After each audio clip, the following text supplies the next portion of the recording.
কি ফিলিস্তিন নামটা শুনে এড়িয়ে যাচ্ছেন? যান, এড়িয়ে যান। কেননা ফিলিস্তিন তো আর আমাদের বাংলাদেশ না। কোনো সমস্যা নেই, এড়িয়ে যান। কিন্তু একটা কথা মনে রাখবেন, সেই কাল কিয়ামতের দিন যখন আল্লাহ আপনাকে প্রশ্ন করবে, তখন কি করবেন? কি করবেন যখন জিজ্ঞাসিত হবেন যে কেন আপনি মজলুম ফিলিস্তিনদের পাশে থাকেননি?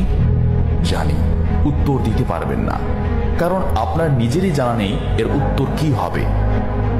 এখন হয়তো বলতে পারেন যে আমি কি করে ফিলিস্তিনে গিয়ে মজলুমদের পাশে থাকব, কি করে এত দূর গিয়ে সাহায্য করব?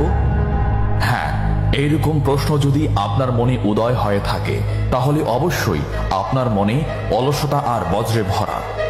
এই আধুনিক যুগে অস্ত্রের চেয়ে পাওয়ার হচ্ছে মিডিয়া, তাই মিডিয়ায় বেশি বেশি করে তা প্রচার করুন।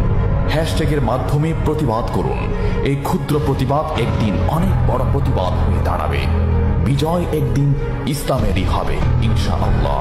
এটা আমার কথা নয়, এটা এই মহাবিশ্বের প্রভুর কথা।